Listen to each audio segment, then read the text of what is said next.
Welcome to the bold analysis.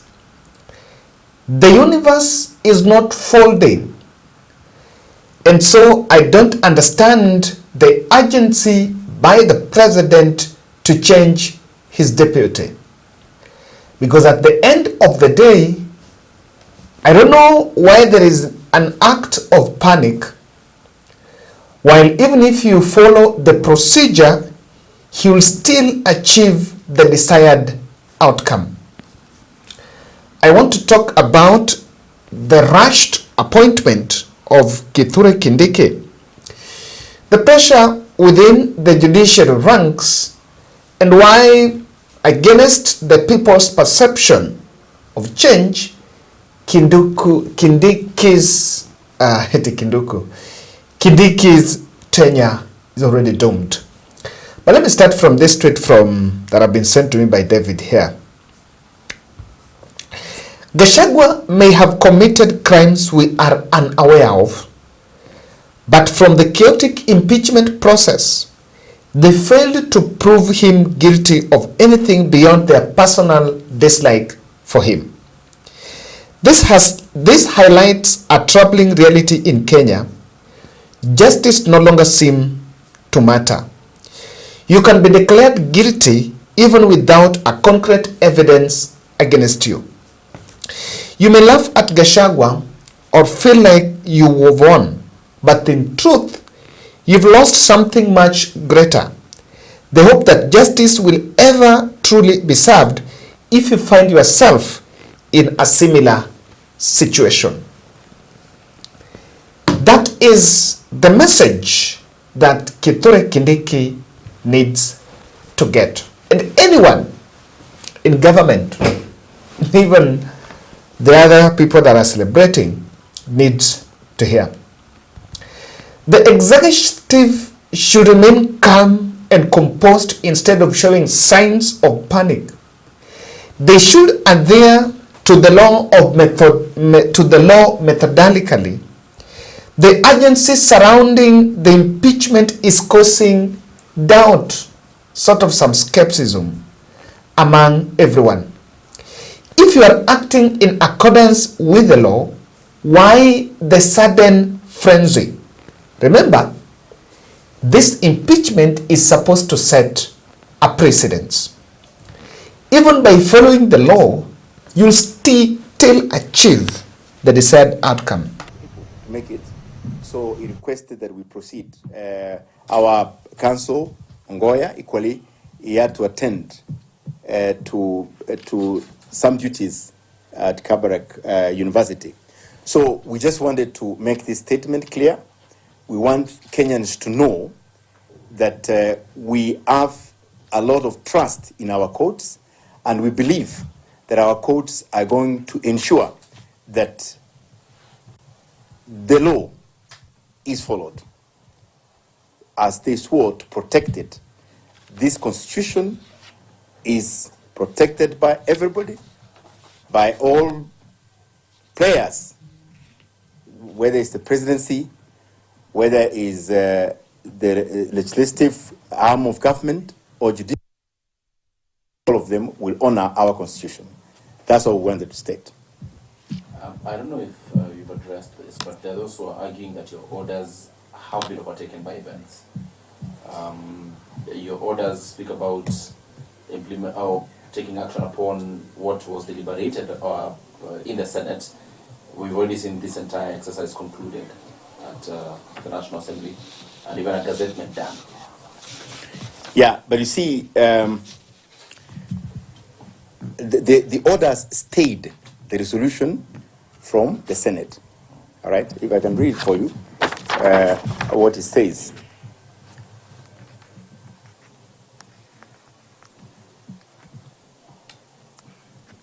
So that in the meantime, due to the issues raised in the petition and the application and the urgency demonstrated, a conservatory order is hereby issued, staying implementation of the resolution by the Senate upholding the impeachment charges against the petitioner, the Deputy President of Kenya, including appointment of his replacement, including appointment of his replacement, until the 24th October 2024, when the matter will be mentioned before the bench to be appointed by the Chief Justice for appropriate orders and action.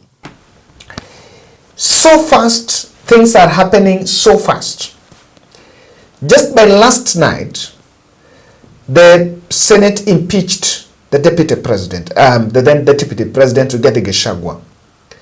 By midday Friday, already Parliament has convened a special sitting, has voted to approve Kindiki as the successor, and now the country is talking about a swearing in. Remember, the president have 10 days. So those who say that there is unforeseen crisis, I don't know, because even now, if the country doesn't have a DP, then probably the speaker will become a president in case of an eventuality. Kindiki coming into office under these circumstances is telling the country more.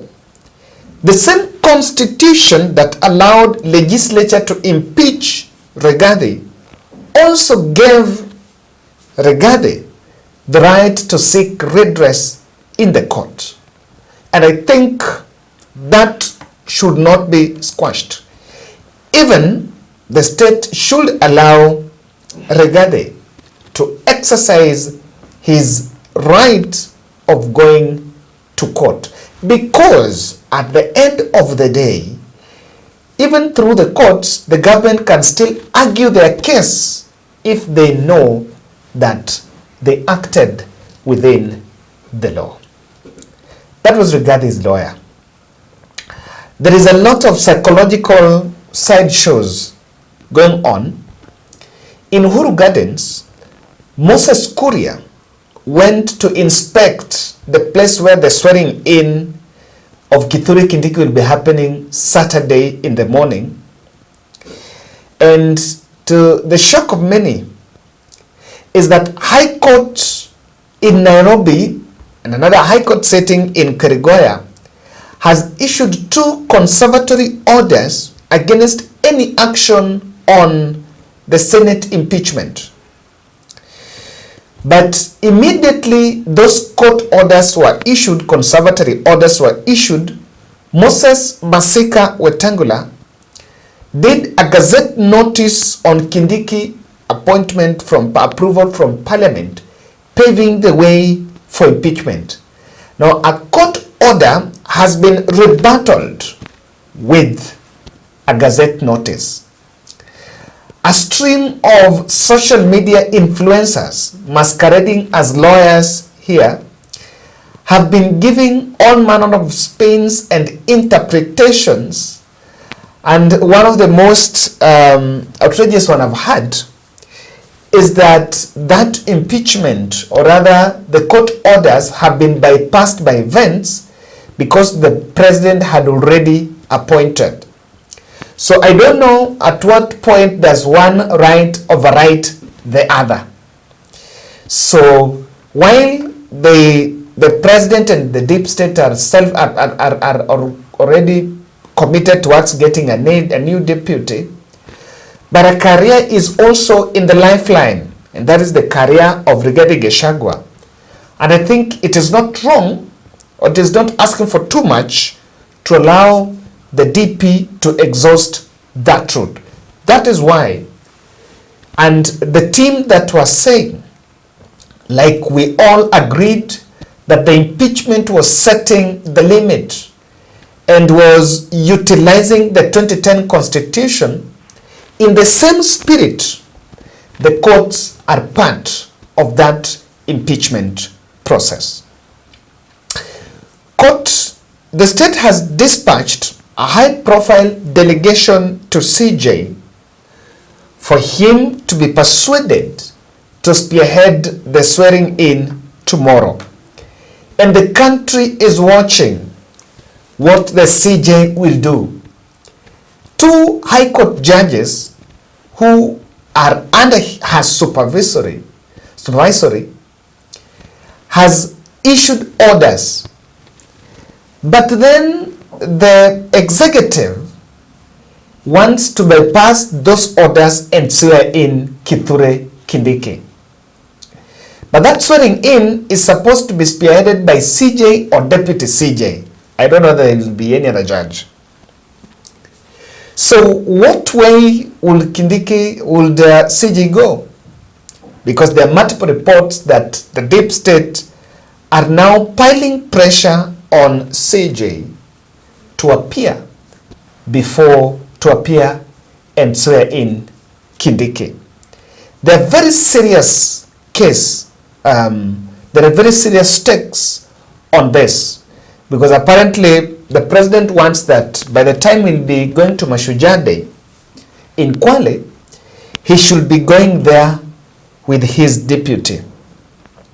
We must appreciate as a country that court was urged and they accepted to have to restrain from this matter, so that the legislator will be given the impetus to conclude their role. And we really praise the courts when 26 cases that Rigathi Gachagua petitioned to stop impeachment did not go, were all dismissed.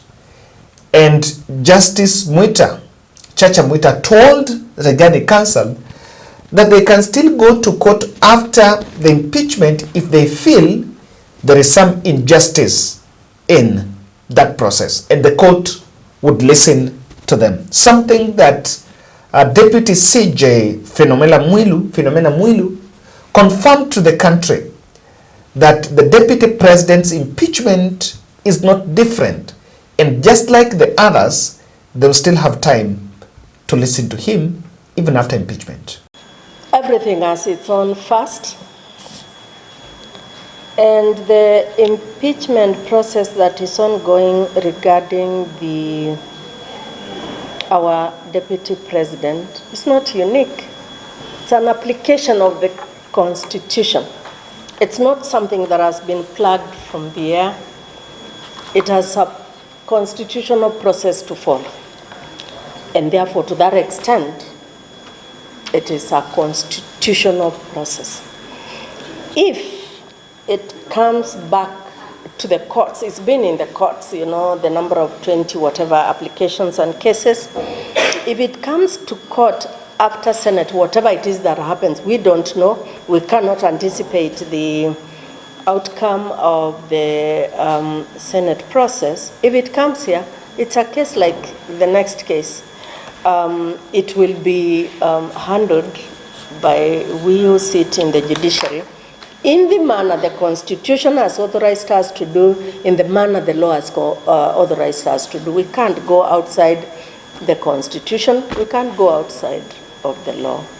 So it has made work easier, it has made it faster, and it has made it transparent, and more importantly, safer. There's no risk of losing a document. You can't say, oh, my papers, I sent them to Nairobi last week and I have not had feedback. Technology is a game changer. After prudence, I would say technology is the other thing.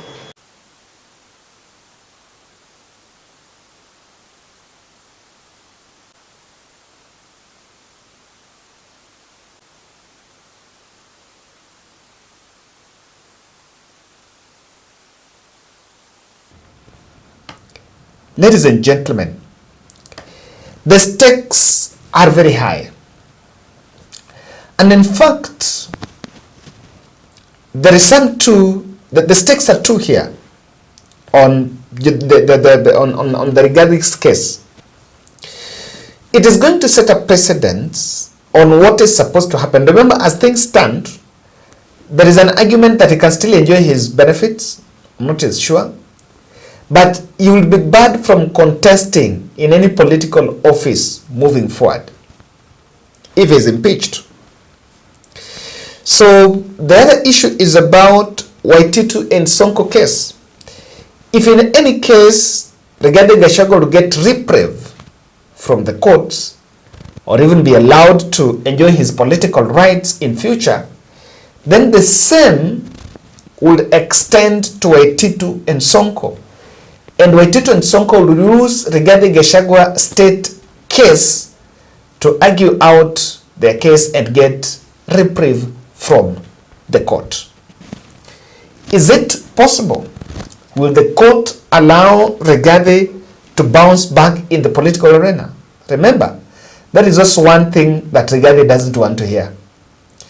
Of importance is a political narrative that has been said here by a clique of lawyers, and I saw Makau Mutua saying that the court should not come in a political process that has been exhausted by the parliament and executive. That they'll get into muddy political space because it is the president that has refused, that have decided he has to change his deputy.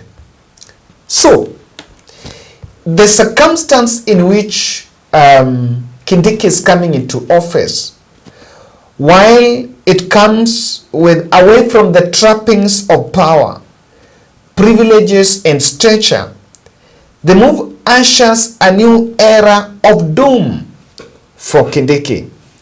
And what awaits his tenure is the unknown.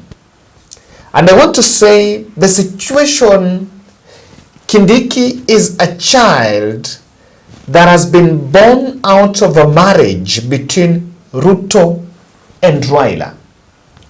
Kindiki is not a child born because of UDA.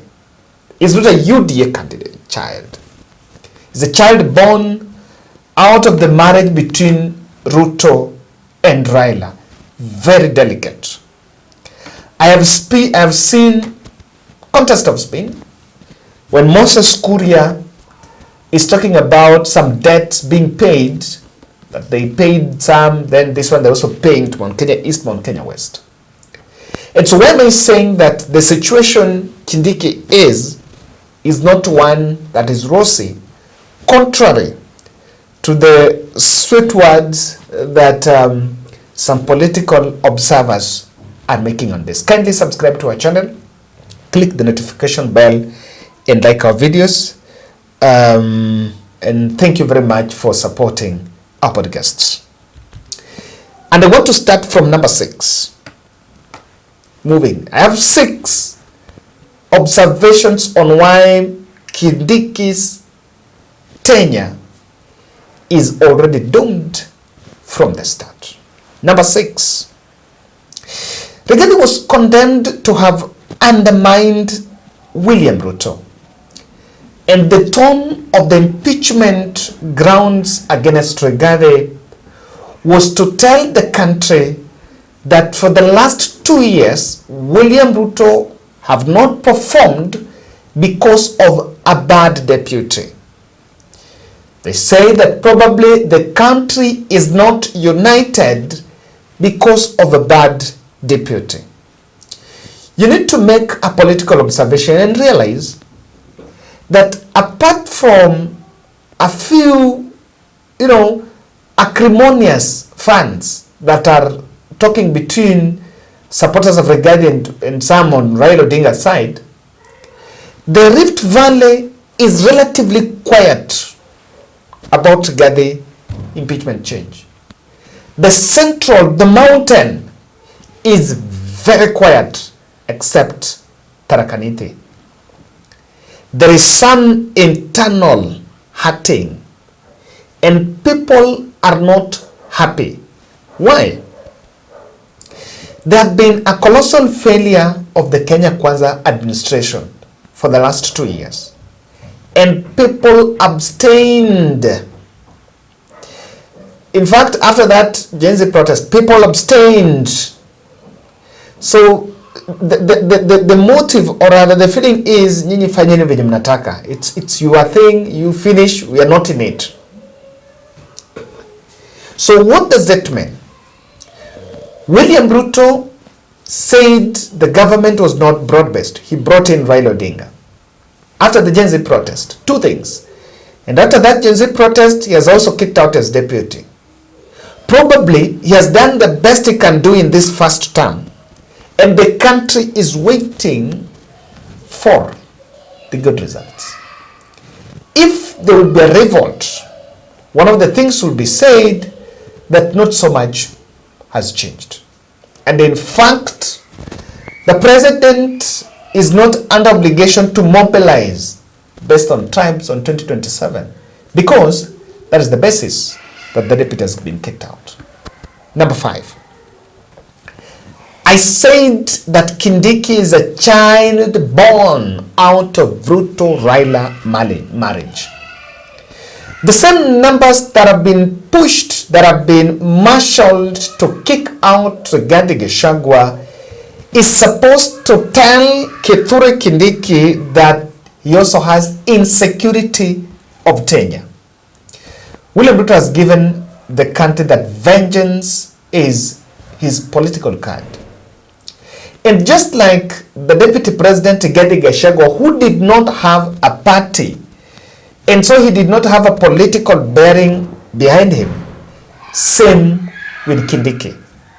I want you to imagine if the running mate was coming from, William Ruto's deputy president was coming from the opposition party. It would have been very easy. If you were coming from ODM, it would have been very easy.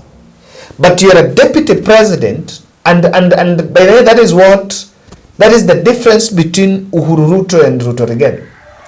Ruto was in Jubilee but had UDA. He had UDA.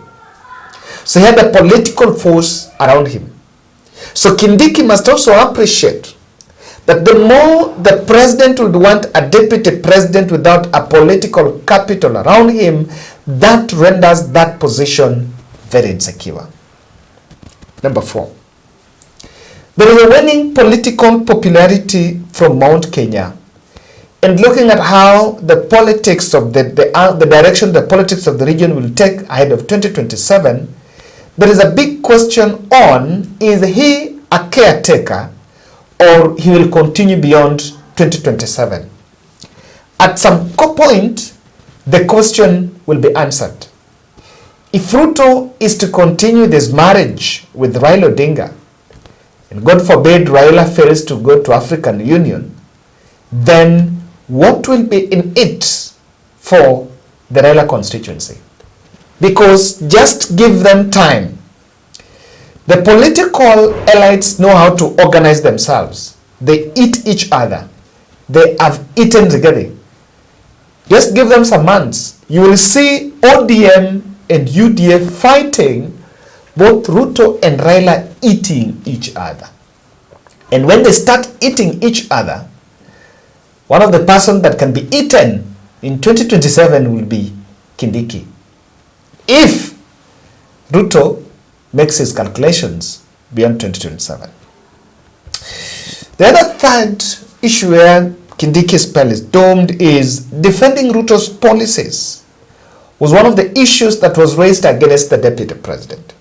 And so Ruto, just like others, has been the one who has been defending.